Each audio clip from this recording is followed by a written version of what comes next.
and it got that. That was pretty quick. Let's see now what it's going to do with that information. I used Operator, OpenAI's first AI agent that can take actions on the web to perform tasks for you. I'm going to show you what it can do, let you know if I think it can replace an employee, if it's going to replace you, and if it's worth the $200 per month. This came out yesterday and I've tried it for a couple of hours. I'm going to show you some recordings of those first couple of tries so you can see for yourself. My first task for it, I'm just going to paste it in so I don't have to write it all out again.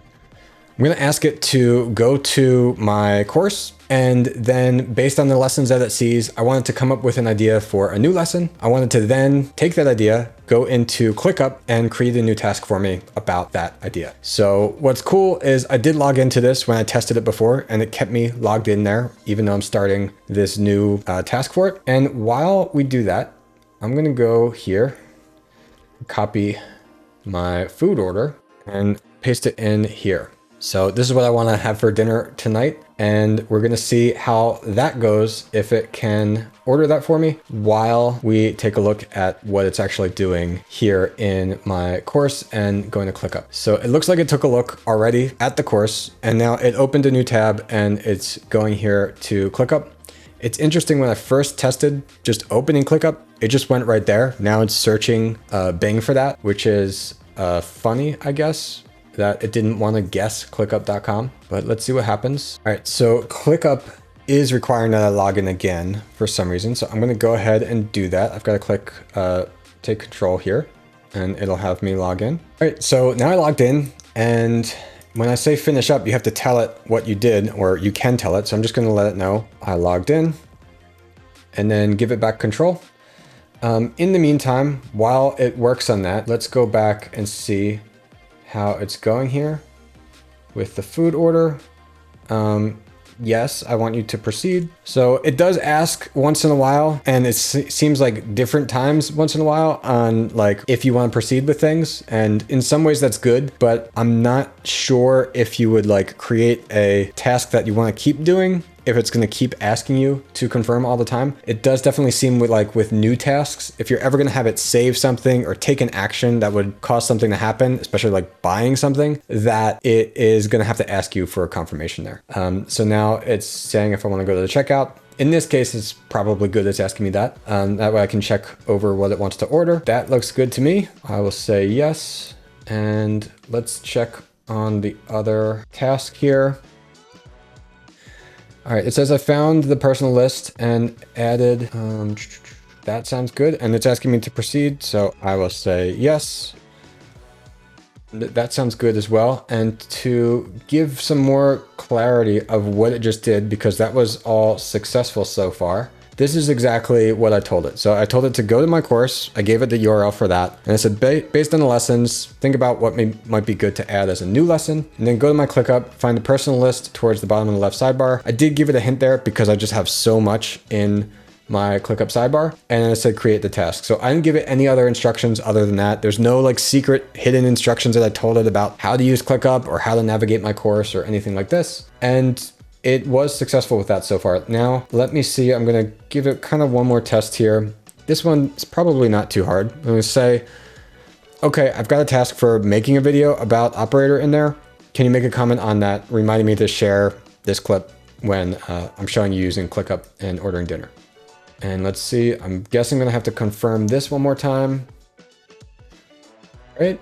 Sounds good. They want me to take control to actually click place order. All right, awesome. We just had AI order food for me. That sounds good. Let's see if that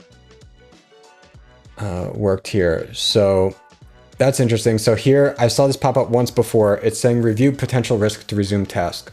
And so I guess this is a safety feature where it wants to make sure that the AI is not actually doing something different from what I asked it to do. Looks okay so far. It went to like the activity of chat, which is nothing. Maybe it thought that that chat activity was where to leave a comment. So I'm gonna let it go ahead and see what it actually does. Yeah, and so now it is asking me for confirmation.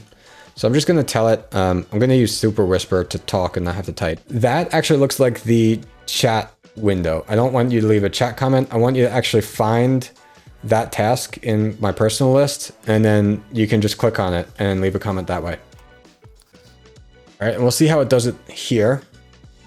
I think it's going to be interesting to figure out what tasks this is really useful and what tasks where, like, yes, it can kind of perform it, but by the time you have to like give it so many confirmations, it's going to be easier just to do it yourself. What I will say is it's fun and impressive how well it does. It does feel a little bit magical that it's able to just go here and do things without really being like trained or specifically instructed on how to use each individual interface. And it's only going to get better. This is the very first beta version, kind of just came out a couple hours ago. It's only available to pro accounts now. I'm sure in a month or two, it's going to be very improved from where it is right now. And in a couple years, it will be like just, you'll have agents working for you in all these different browsers, doing things for you all the time.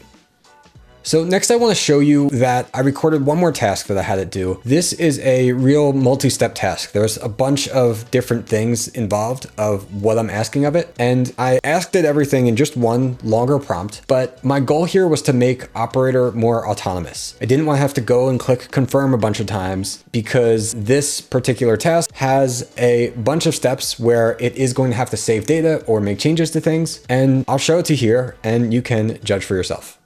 I'm going to give Operator a task to use Heights AI in my software, and we're kind of double delegating to see what it can actually do. So I'm going to paste in here what I wrote already to save time, and I'll read it to you as it goes through here and gets started.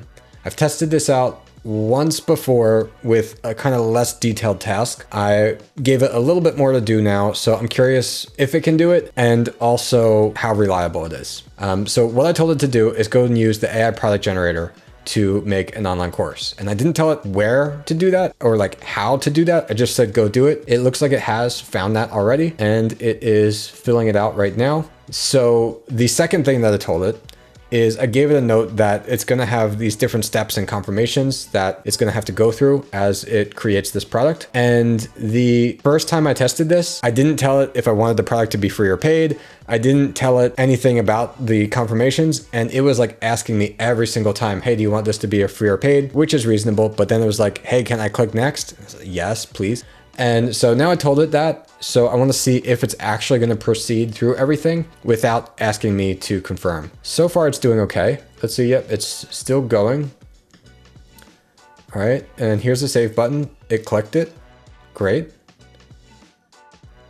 All right. So we're done the first kind of step there. We've made a product. That's nice. Now, what I told it to do next is to go use Heights AI in the bottom right corner. I gave it a hint there of where to find that. I don't know if it needs that hint. And I did say, once you open it, there's a white chat input at the bottom, because the first time I tried this, I realized that what happened is it tried to like click other areas and didn't know about the actual chat input. It's going there. It just learned about what it can do to go and publish this. I'm curious if it's going to follow those directions from Heights AI now correctly.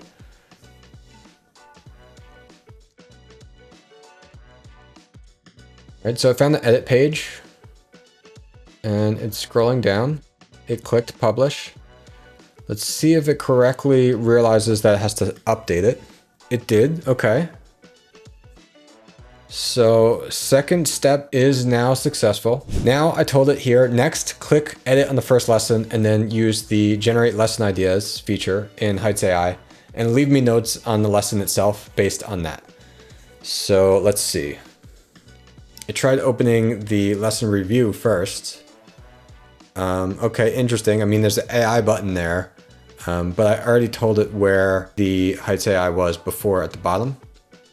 Let's see if it corrects itself and realizes to try that. No, it's just making up stuff. I'm gonna just give it a little hint here, say, it's adding its own notes, which is good because I did say after you put in the notes from Heights AI, I want you to go and tell me like what you really believe would make this particular lesson more entertaining and more valuable. All right, so it found that and it got that. That was pretty quick. Let's see now what it's going to do with that information. It's actually going through this pretty quick, and maybe the browser view that you see is just not updating super fast, but like it's almost too fast in some parts for me to tell what it's actually done. But in other parts, you can see where it does hesitate a little bit. All right, interesting. So like it put all this together for me and built this course for me using software that I never really trained it to use other than a couple sentences of giving it hints.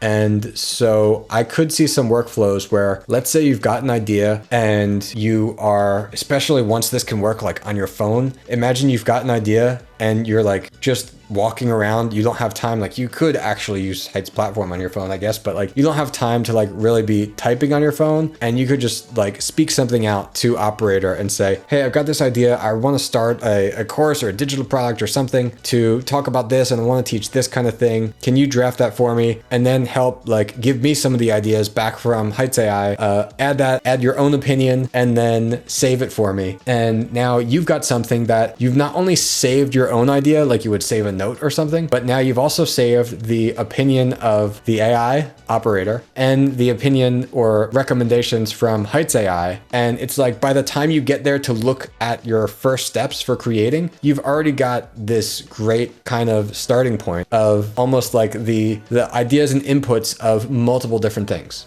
Now, there's a reason that Operator is a completely separate system than ChatGPT, and that's because it works so differently. So if you need to know about information more generally or search the web for something real quick, maybe you've got this long document and you've got to ask a question about it, that's all the kind of thing that you still want to use the regular ChatGPT for. And part of the reason there is because Operator has to actually look at every single screenshot as it's going through a page. It's not actually getting the HTML or code or text behind that page as far as OpenAI has described so far. It really has to just see every image of every single screenshot as it's scrolling. And Operator is designed to be taking action on things, something that ChatGPT is not designed to do. ChatGPT is designed to output and read a large amount of text. So is this worth $200 per month? As far as the verdict of this taking over the role of an employee, I think that Operator is currently more valuable than those like very generic kind of assistant services that popped up in the last like 10 or 15 years, where they would be able to like help you with reservations or placing an order or that kind of thing, because Operator is able to do more with specialized instructions from you, actually use different software that you would use as well. And so it's a huge value add for that if you ever considered those kind of services valuable to you. But in the way that it works right now,